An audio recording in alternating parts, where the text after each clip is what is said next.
कि कौन से कोर्स आपको चूज़ करने चाहिए आपके फ्यूचर के लिए, आपकी जो रिलेवेंट स्टडीज़ है उसके लिए आपको कंसर्न रहता है कि कौन सा कोर्स चूज़ करें। मैं यही रिकमेंड करूँगा, यही सजेस्ट करूँगा कि जब भी आप आते हो वहाँ से तो एक ऐसा कोर्स लेके आओ कि यहाँ पे आके आपको चेंज ना करना पड़े।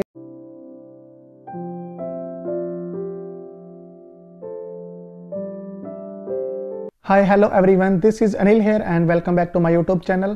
तो आज मैं बात करने जा रहा हूँ एक जो स्टूडेंट्स की क्वेरी होती है कि कोर्स के बारे में बताओ कि मैं कौन सा कोर्स चूज़ करूँ, कौन सा कोर्स लेके आऊँ। मैंने आर्ट किया है, मैंने साइंस से किया है, मैंने कॉमर्स से किया है। तो उन सभी का आज मैं सोल्यूशन लेके आया हूँ और मैंने एक लिस्ट है, उसके अकॉर्डिंग क्या मैं आपको बताऊँगा कि कौन से कोर्सेज़ हैं जो इनकी PR लिस्ट में हैं अभी प्रेजेंट। तो वो आपके साथ मैं शेयर करूँगा। बट उससे पहले मैं एक चीज़ आपको बताऊँ कि पहले ये था कि जब भी अपने कोई PR का कोर्स देखना होता था तो अपने देखते थे SOL लिस्ट, मतलब स्टूडेंट ऑक्यूपेशन लिस्ट। वो अपने क्या चेक करते थे नॉर्मली, उस पर जो कोर्स मेंशन थे वो क्या थे, PR लिस्ट में थे। बट अभी रिसेंटली इनका ना एक हुआ था सेमिनार, तो उसमें इनकी जो मिनिस्टर थी उसने ये बोला था कि जो SOL लिस्ट है, स्टूडेंट ऑक्यूपेशन लिस्ट है, उसमें तो ऑलमोस्ट सभी कोर्सेज आ जाते हैं। तो इसका मीन ये तो नहीं कि हम सभी को PR देंगे, एंड उसमें सभी कोर्स थे भी मेंशन। बट अभी उन्होंने क्या किया कि उन्होंने एक लिस्ट प्रिपेयर किया, लिस्ट लॉन्च किया मार्केट में इमिग्रेशन ने। तो उसमें क्या इन्होंने एक लिस्ट दी है कि ये जो कोर्सेज हैं वो इन्होंने क्या प्रायोरिटाइज किए, मतलब वो कोर्स प्रायोरिटी में है कि वो कोर्स जो भी लेके आएगा उनको क्या है हम PR देंगे। और वो जो कोर्स है वो ये इन्होंने हाईलाइट किए हैं specially for international students. But मैं एक चीज़ आपको ये और क्लियर कर दूं कि कुछ ऐसे सेक्टर हैं जो कि इनके ऑलवेज लाइक PR लिस्ट में रहते हैं, बट इनका कोई भी ट्रस्ट नहीं है, इन पे अपने बिलीव नहीं कर सकते। ये कभी भी रूल चेंज कर देते हैं और कभी भी कोई सा भी कोर्स है वो PR लिस्ट से निकाल देते हैं। तो विदाउट वेस्टिंग ऑफ टाइम मैं आपके साथ शेयर करता हूं कि वो कौन से कोर्सेज हैं। मेनली तो मैं आपको अगर ओपनली बताऊं जो डिमांडिंग में अभी रिसेंटली चल रहे हैं और इन फ्यूचर चलेंगे भी, तो वो तो कोर्स हैं। फर्स्ट ये जो प्रायोरिटी देते हैं वो है नर्सिंग को, एंड सेकंड वन इंजीनियरिंग, और थर्ड वन इज़ कंस्ट्रक्शन। ये तीन फील्ड ऐसे हैं जो ऑलवेज प्रायोरिटाइज रहते हैं, मतलब इन तीन फील्ड्स को ये ऑलवेज प्रायोरिटी देते हैं। अगर आप ये तीनों चूज़ करते हैं तो मीन आपकी जो PR है आगे कई सालों में आपकी PR है वो कंफर्म है, बिकॉज इन लाइक जो वर्कर्स हैं इन स्ट्रीम में जो मैंने बताया उनकी काफ़ी शॉर्टेज है। तो आप ये कोर्स आंख बंद करके ले सकते हो, चूज़ कर सकते हो अगर आप स्टडी करना चाहते हो ऑस्ट्रेलिया में और आपको PR का कंसर्न है। तो ये तीन कोर्स तो डेफिनेटली PR लिस्ट में रहेंगे for a long time. But उसके अलावा मैं आपको बताता हूँ कि कौन से कोर्सेज हैं जो कि PR लिस्ट में है और कौन से हैं जो इन्होंने प्रायोरिटाइज किए हैं, कौन से प्रायोरिटी लिस्ट में है। तो वैसे तो काफ़ी सारे हैं बट मैं ज़्यादा नहीं बताऊँगा। लाइक मैं फील्ड से रिलेटेड बता दूंगा कि भी कौन से टेक्नोलॉजी के हैं, कौन से नर्सिंग, कौन से मेडिकल, कौन से एग्रीकल्चर, और मैं इसमें लिस्ट मेंशन कर दूंगा और मैं लिंक डाल दूंगा डिस्क्रिप्शन में। अगर आपको भी चेक करना होगा तो आप भी वहाँ पे जाके चेक कर लेना, और इसके साथ साथ मैं जो भी इसकी पिक्स होगी वो भी मैं साथ में अटैच कर दूंगा। तो मेरे पास यहाँ पे लिस्ट है, मैं आपको उसके हिसाब से शेयर करता हूँ कि जैसे मैंने आपको बता दिया कि अगर आपको नर्सिंग करनी है तो नर्सिंग में आपके पास 2-3 ऑप्शंस होते हैं कि आप इनरोल नर्स कर सकते हो, मेन डिप्लोमा ऑफ नर्सिंग कर सकते हो, बैचलर ऑफ नर्सिंग कर सकते हो। अगर आपने ऑलरेडी बैचलर किया हुआ है इंडिया से, पाकिस्तान से, जहाँ से भी आप आ रहे हो, तो आप यहाँ पे मास्टर ऑफ नर्सिंग भी कर सकते हो। और मास्टर ऑफ नर्सिंग जो नॉन बैकग्राउंड स्टूडेंट्स होते हैं उनके लिए भी अवेलेबल है, मीन जिन्होंने नर्सिंग नहीं की हुई है, आपका कोई सा भी बैकग्राउंड है बैचलर में, still you are eligible to do master of nursing in Australia. ये तो बात हुई नर्सिंग की। इसके अलावा अगर मैं बात करूँ मेडिकल फील्ड से, अगर आपने साइंस किया हुआ है, अगर आपका कंसर्न है कि मैं कौन सा कोर्स लेके आऊँ, तो उससे रिलेटेड इन्होंने क्या लिस्ट जारी किया है। उसमें इन्होंने कोर्स हैं जो मैंशंस किए हैं, मैं आपको 4-5 बता देता हूँ जो हाईली प्रायोरिटाइज हैं।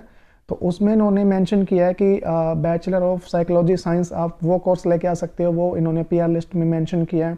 और उसके अलावा बैचलर ऑफ हेल्थ साइंस भी अभी इन्होंने क्या PR लिस्ट में डाल दिया है।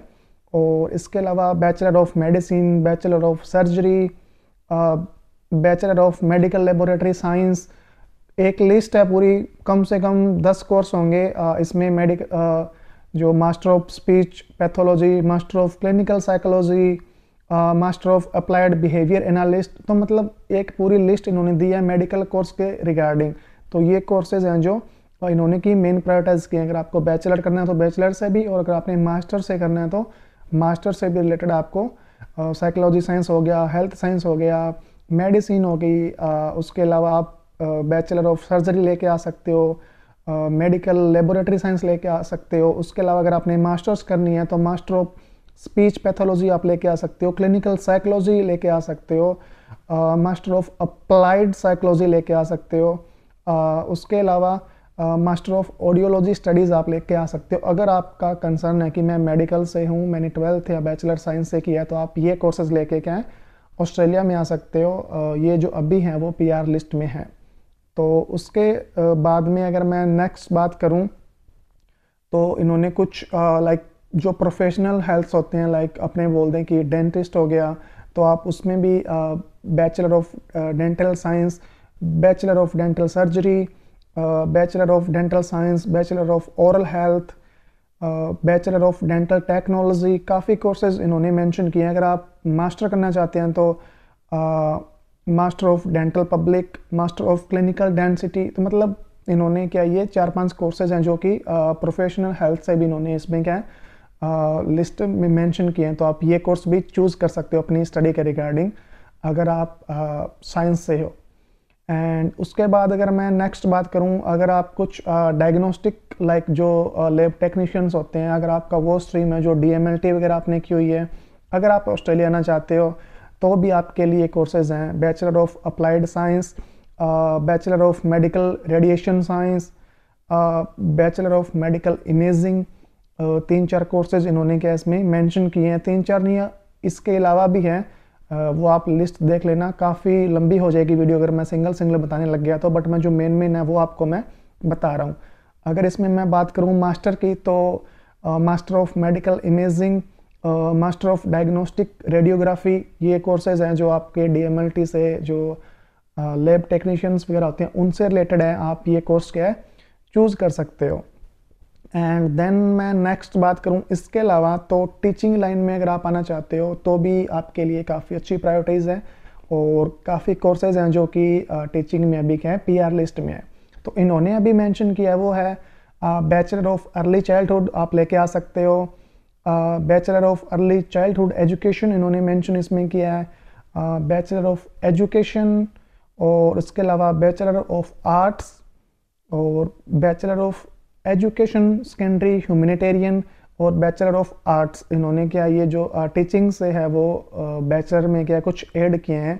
और अगर आप टीचिंग लाइन में आना चाहते हो मास्टर्स लेके तो आपके लिए ऑप्शन होंगे master of teaching, master of education, master of education special education, कोई भी स्पेशल एजुकेशन लाइक आप डिसेबिलिटी चूज़ करते हो तो वो स्पेशल एजुकेशन हो गया।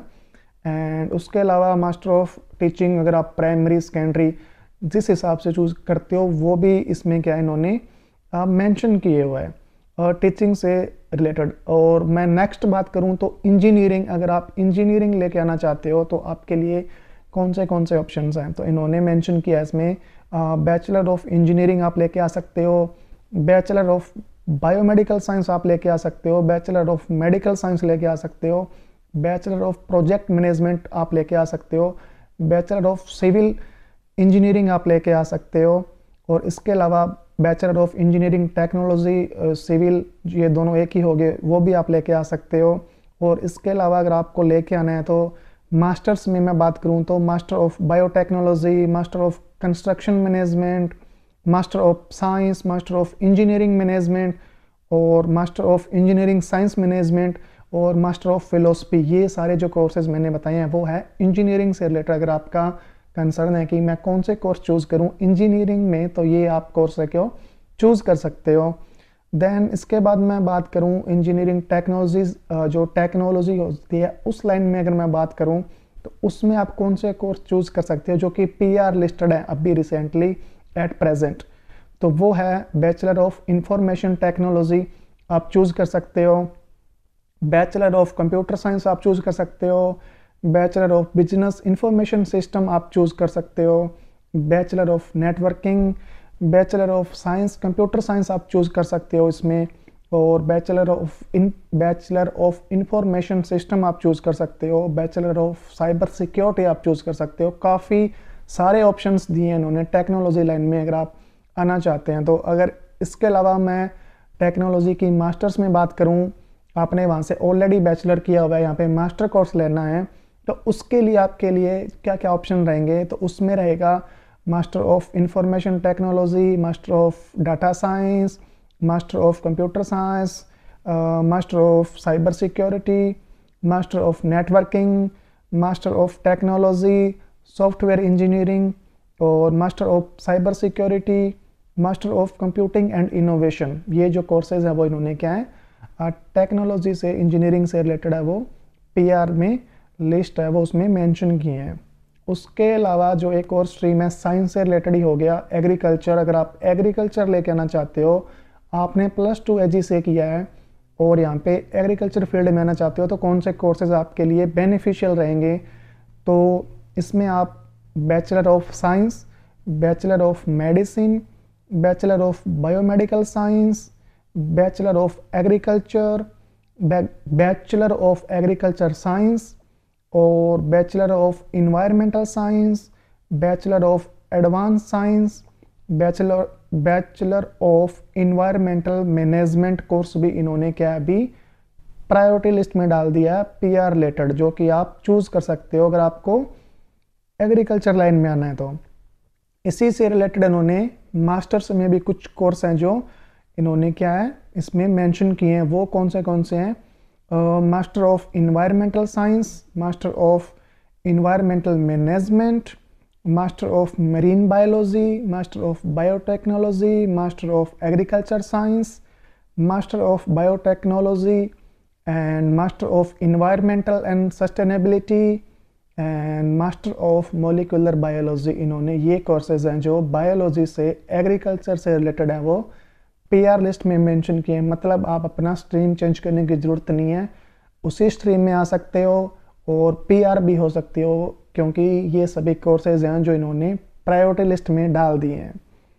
एंड उसके अलावा अगर मैं बात करूं, अगर आपको फूड टेक्नोलॉजिस्ट की पोस्ट पे आना है यहाँ पे, तो उसमें भी आपके पास ऑप्शंस हैं कि आप उसमें भी आ सकते हो। तो उसमें इन्होंने bachelor of biomedical science, bachelor of medical science, bachelor of science, bachelor of advance studies, bachelor of medical sciences, bachelor of pharmaceutical science advance. So ये 3-4 कोर्सेज हैं इन्होंने इसमें क्या है ऐड किए हैं। अगर आप फूड के रिगार्डिंग कुछ टेक्नोलॉजिस्ट आप कर कोर्स चूज़ करना चाहते हो, तो अगर इसमें भी मास्टर्स है, master of research, master of biotechnology, master of laboratory medicine, master of wine business, master of food science, master of science in biotechnology. तो ये क्या इन्होंने लिस्ट जारी की है।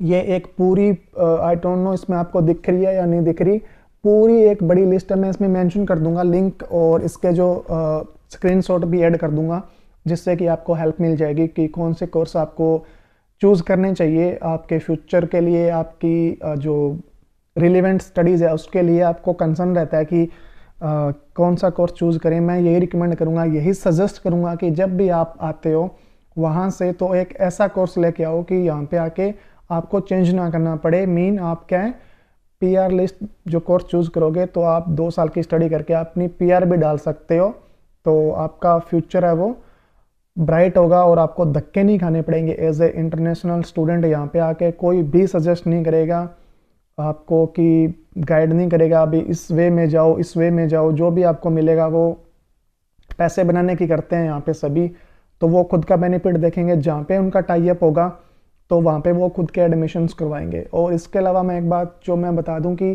इंडिया में भी अगर आप फाइलिंग करवा रहे हो तो अवेयर रहना इस चीज़ के बारे में कि आपको एटलीस्ट पता होना चाहिए कि कौन से कोर्सेज हैं वो पीआर लिस्ट में है। तो एटलीस्ट आप उन कोर्सेज में अप्लाई कर दो। इन केस अगर आपका कुछ और प्लान बनता है इन फ्यूचर तो आप कर सको स्टडी, बट अगर आप 2 साल की स्टडी फिनिश करते हो तो आप क्या है एटलीस्ट उसके बिहार पे पीआर डाल सको। मैं ये बात क्यों बता रहा हूँ, क्योंकि पीछे जो स्टूडेंट्स थे उन्होंने बहुत धक्के खाए हैं यहाँ पे, स्पेशली जो आईटी के स्टूडेंट थे, इन्होंने आईटी फिनिश की 2-2 साल की। जब आईटी इन्होंने चूज़ की उस टाइम क्या था, पीआर लिस्ट में थी आईटी, बट जब उन्होंने फिनिश की तो इन्होंने पीआर लिस्ट से क्या है वो निकाल दी। तो मतलब जो उन्होंने 2 साल की स्टडी की वो टोटली वेस्ट गई, टोटली फीस वेस्ट गई, और उनका 2 साल का जो मान लो कि लाइफ है वो पीछे चली गई। उनको और 2 साल कोर्स करना पड़ेगा, उसके भी पे वो क्या है पीआर डालेंगे। एंड इसके अलावा मैं बात करूं तो कुछ ट्रेड कोर्सेज भी हैं, उसमें कुकरी हो गया, टेलिंग एंड फ्लोर हो गया, सिविल इंजीनियरिंग हो गया, और ये जो मैकेनिक्स होते हैं, diesel mechanic, electronic mechanic, motor mechanic, ये कोर्स भी पीआर लिस्ट में है, जो कि ट्रेड में आते हैं। इनको ट्रेड बोलते हैं, जो कि कॉलेज से जो कोर्सेज होते हैं, ये डिप्लोमाज होते हैं, इनको क्या है ट्रेड कोर्सेज बोलते हैं, ये भी पीआर लिस्ट में है। इवन ये जो अपने पेंटिंग वगैरह करते हैं, ये भी पीआर लिस्ट में है कोर्स। तो आप इनमें से भी चूज़ कर सकते हो, बट इनकी जो वीज़ा सक्सेस रेट है वो नहीं होती। जब आप अपनी होम कंट्री से फाइल करते हो तो आपको वहाँ से एटलीस्ट बैचलर या मास्टर लेनी पड़ती है। बट अगर आप यहाँ पे आके आप चेंज कर सकते हो अगर आपको चेंज करना है तो, बट उसके लिए आपको वीज़ा न्यू फाइल करना पड़ता है, जो कि मैंने ऑलरेडी वीडियो बना रखी है। अगर आपने चेक नहीं किया है तो आप मेरी इसके पहले जो मैंने वीडियो अपलोड की थी वो चेक कर लें कि आप कोर्स कैसे चेंज कर सकते हो। तो उम्मीद करता हूँ कि ये वीडियो आपको पसंद आई होगी। And if you guys like this video so please like, share, subscribe my channel. Thank you so much, see you soon.